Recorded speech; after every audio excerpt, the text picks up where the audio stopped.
Pukul 6 waktu Indonesia Tengah. Inilah Radio Republik Indonesia Bau-Bau dengan Warta Kepton, berita seputar Kepulauan Buton.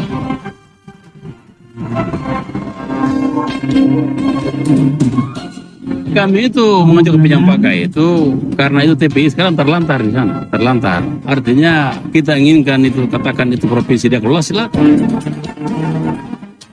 Kalau kemarin saya minta satu kontainer 25 ton, tapi saya nggak tahu kabar apa CCTV. Mudah-mudahan yang saya minta itu yang ada menanti pada saat ke.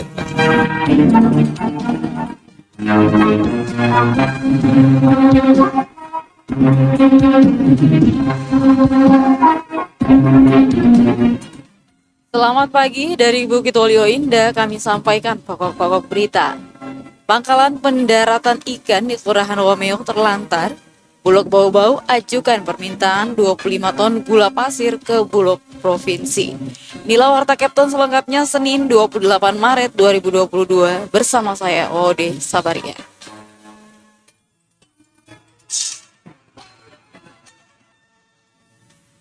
Pendengar, sebelum kami sampaikan berita yang pertama, berikut kami sampaikan update kasus COVID-19 di tanah air, di mana penularan COVID-19 masih terus terjadi di tanah air berdasarkan data yang dihimpun RRI pada Minggu sore 27 Maret 2022. Selama 24 jam terakhir, kasus terkonfirmasi positif COVID-19 bertambah sebanyak 3.077 kasus. Dari penambahan kasus tersebut, secara otomatis akumulasi kasus COVID-19 di tanah air sejak ditemukan pada awal Maret 2020 hingga saat ini menjadi 5.998.953 kasus. Adapun jumlah kasus sembuh bertambah 12.499 orang, sehingga total pasien sembuh menjadi 5.714.662 orang. Sedangkan angka kematian akibat COVID-19 bertambah 100 jiwa, sehingga total meninggal menjadi 154.670 jiwa. RRI, Radio Tangga Bencana COVID-19. Pendengar, kita ke berita yang pertama. Pangkalan pendaratan ikan yang berada di Kelurahan Wameo, Kecamatan Batu Poaro, Kota Bau-Bau terlantar. Mengenai hal itu, Afriansah melaporkan. Kami itu mengajukan pinjam pakai itu karena itu TPI sekarang terlantar di sana, terlantar. Artinya kita inginkan itu, katakan itu provinsi dia kelola, silakan. Pangkalan pendaratan ikan PPI yang berada di Kelurahan Wameo, Kecamatan Batu Puaro, Kota Bau-Bau dalam kondisi tak terurus. Salah satu penyebab membuat PPI Wameo terlantar karena pengelolaan aset PPI dari Dinas Perikanan Kota Bau-Bau dialihkan ke pemerintah Provinsi Sulawesi Tenggara sesuai Undang-Undang Nomor 23 Tahun 2014 tentang pemerintahan daerah. Kepala Dinas Perikanan Kota Bau-Bau Ruslan mengatakan aset PPI Wameo dialihkan sejak 30 Oktober 2019. Sejak saat itu, biaya operasional PPI menjadi tanggung jawab Pemprov Sultra sebagaimana tertuang dalam klausul serah terima aset tersebut. Namun kata Ruslan, pada 2020 lalu Pemprov Sultra belum juga menganggarkan operasional PPI. Pemkot Bau-Bau pun membiayai operasionalnya sesuai arahan Dinas Kelautan dan Perikanan DKP Sultra, tetapi menjadi temuan Badan Pemeriksa Keuangan atau BPK sehingga dihentikan. Di klausulnya saya baca itu pasal 3 itu dia katakan bahwa semenjak serah terima maka per tanggal 30 Oktober 2019 itu maka segala biaya itu menjadi tanggung jawab provinsi. Dan ternyata kemarin setelah itu masuk 2020 provinsi belum menganggarkan. Karena mereka tidak menganggarkan, mereka menyampaikan bahwa kamu anggarkan itu personal TPI karena kami di provinsi belum penyanggaran. Nah, maka jalanlah. Tetapi setelah jalan 2 tahun, ternyata setelah ini ditahu oleh BPK, kita disuruh untuk berhenti kalau belum ada lasaknya. Atas kondisi itu, lanjut Ruslan, pihaknya kemudian mengajukan permohonan pinjam pakai ke Pemprov Sultra agar PPI Wameo bisa dikelola dan dibiayai Pemkot Bau-Bau. Tetapi sampai saat ini permohonan tersebut belum ditindaklanjuti. Kami itu mengajukan pinjam pakai itu karena itu TPI sekarang terlantar di sana, terlantar. Artinya kita inginkan itu, katakan itu provinsi dia kelola, silakan. Kalau dia kelola, maka tetap kita dapat manfaatnya di sini. Tapi kan provinsi ini terkesan ditelantarkan itu. Yang dia biaya itu sekarang itu hanya listrik dan sama airnya. Sementara itu dia butuh personal di sana, perbaikan mesinnya di situ, termasuk dia karyawatinya, begitu. Ruslan juga menambahkan, imbas dari pengalihan pengelolaan aset PPI itu, kini Pemkot Bau-Bau tidak lagi memperoleh pendapatan asli daerah PAD dari sektor perikanan. Karena sebelumnya PPI tersebut menjadi satu-satunya penyumbang PAD Pemkot Bau-Bau dari sektor perikanan dengan pemasukan tiap tahunnya di kisaran 300 juta rupiah sampai 1,2 miliar rupiah. Reporter RRI Bau-Bau, Afriansa, melaporkan. Kita ke berita berikutnya. Bulog Bau-Bau ajukan permintaan 25 ton gula pasir ke Bulog Provinsi untuk memenuhi kebutuhan warga selama Ramadan.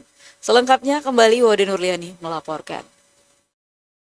Kalau kemarin saya minta 1 kontainer 25 ton. Sejak sebulan terakhir, stok gula pasir di gudang penyimpanan Bulog Bau-Bau kosong. Untuk memenuhi kebutuhan masyarakat di 5 wilayah Kepulauan Buton jelang Ramadan, Bulog Bau-Bau telah mengadakan permintaan gula pasir ke Bulog Provinsi sejumlah 25 ton. Kepala Bulog Bau-Bau Ardiansa menyebutkan pihaknya telah mengusulkan gula pasir sejak 2 pekan lalu dan menunggu kedatangan stok dari pemerintah provinsi. Kabar terakhir yang ia dapatkan, gula pasir sedang dalam pengangkutan dari Jawa Tengah. Ia menargetkan pasokan gula bakal tiba di Bau-Bau saat memasuki bulan Ramadan. Untuk harga gula pasir berdasarkan informasi Bulog Sultra dijual seharga 13.500 per kilogram. Kalau untuk gula pasir berapa permintaan Bulog Bau-Bau? Kalau kemarin saya minta 1 kontainer 25 ton, Bu. Tapi saya tidak tahu kabar apa setuju. Mudah-mudahan yang saya minta itu yang ada menanti pada le WhatsApp.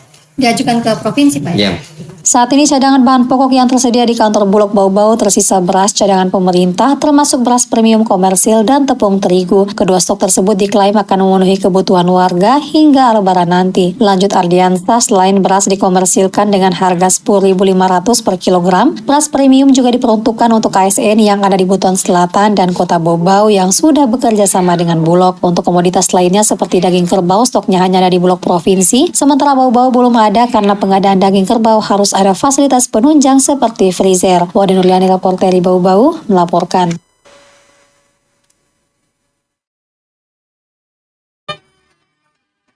Anda sedang mendengarkan Warta Kepton, berita seputar Kepulauan Buton. Baik pendengar, kita ke berita selanjutnya. Pemerintah Kota Bau-Bau mulai usulkan data wilayah blank spot demi menuju Smart City pelayanan berbasis online. Selengkapnya Wade Nurliani melaporkan. Pemerintah Kota Bau-Bau terus berbenah dalam upaya menuju Smart City. Beberapa aplikasi yang telah berjalan dan sudah mulai digunakan aparatur sipil negara di lingkup pemerintah Kota Bau-Bau adalah aplikasi Alingka dan Absensi Sidik Jari Po5. Keduanya diklaim Dinas Komunikasi dan Informatika Kota Bau-Bau sebagai wujud penerapan kota cerdas atau Smart City. Kepala Dinas Kominfo Bau-Bau Lode Darussalam menyebutkan seluruh kantor di Bau-Bau tengah membuat program untuk mendukung program Kota Pintar, termasuk kantor kecamatan hingga kelurahan. Ditargetkan seluruh pelayanan berbasis online dan satu pintu dalam rangka pelayanan yang efektif dan efisien kepada masyarakat berbasis teknologi informasi. Kemarin kita diberitahu dari provinsi segera memasukkan beberapa daerah yang masih blank spot seperti itu. Nanti mungkin ada bantuan dari provinsi melalui kementerian melalui provinsi. Kita juga di sini juga kita berusaha untuk masukkan karena kemarin juga kita baru rapat beberapa program sarana prasarana yang terpenuhi. Salah satunya Kominfo memasukkan blank spot ini supaya tidak gagal lagi signal di mereka. Darussalam mengakui untuk menuju Smart City dibutuhkan sarana dan prasarana memadai, salah satunya jaringan internet. Hampir seluruh kantor kelurahan di Kota Bau-Bau memiliki akses internet, namun masih ada beberapa kelurahan khususnya di daerah pinggiran kota blank spot atau sulit dijangkau jaringan internet. Untuk mengatasi permasalahan tersebut, pihaknya memenuhi permintaan provinsi untuk mendata wilayah blank spot di tahun 2023 mendatang. Selanjutnya data tersebut akan dikirim ke provinsi untuk diteruskan ke pemerintah pusat agar mengabulkan perluasan jaringan internet untuk seluruh wilayah Kota Bau-Bau. Wade Nurliani, reporter Bau-Bau, melaporkan. Kita ke berita yang terakhir. Pasca dilantik, pengurus Dewan Pimpinan Wilayah Raja Wali Garda Pemuda Indonesia Kota Bau-Bau segera melakukan konsolidasi untuk memantapkan pelaksanaan program pengembangan usaha organisasi. Mengenai hal itu, kembali Afriansa melaporkan. Jadi kita kan baru dilantik hari ini. Tentunya ini konsolidasi organisasi. Pengurus Dewan Pimpinan Wilayah DPW Raja Wali Garda Pemuda Indonesia RGPI Kota Bau-Bau resmi dilantik. Pelantikan dilakukan oleh Ketua Umum RGPI Bang Daniel di alun-alun Kota Marah, Bau-Bau. Ketua DPW RGPI Kota Bau-Bau Tamrin Tami mengatakan Pasca dilantik, pihaknya segera melakukan konsolidasi di internal pengurus. Konsolidasi dilakukan untuk merumuskan kegiatan-kegiatan yang akan dilakukan RGPI. Jadi kita kan baru dilantik hari ini. Tentunya ini konsolidasi organisasi untuk yang terbaik dan kita rapatkan barisan sehingga kegiatan-kegiatan kita rencanakan itu bisa berjalan sesuai rencana. Tamrin mengatakan salah satu program prioritas yang akan dilakukan RGPI Bau-Bau yaitu mengembangkan usaha. Hal itu sejalan dengan moto RGPI yakni modern, nasionalis, religius, dan bisnis. Tamrin menambahkan adapun susunan pengurus RGPI Bau-Bau terdiri dari ketua, sekretaris, bendahara, pansus, dan 19 kepala bidang.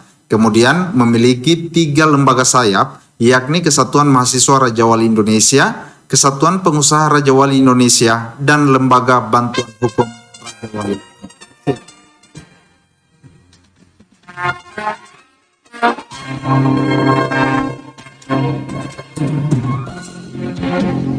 Saudara, sebelum kami akhiri, kembali kami sampaikan pokok-pokok berita. Pangkalan pendaratan ikan di Kelurahan Wameo terlantar.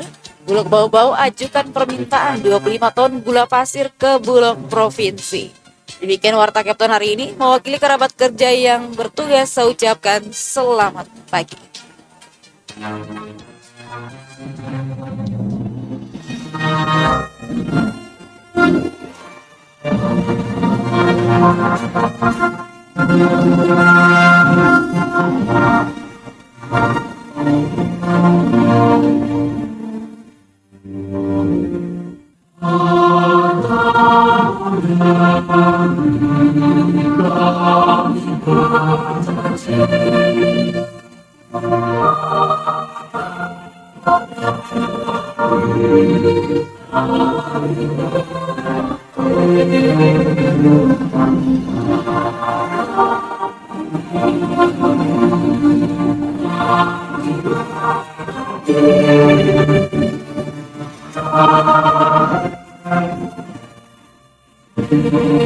kasih.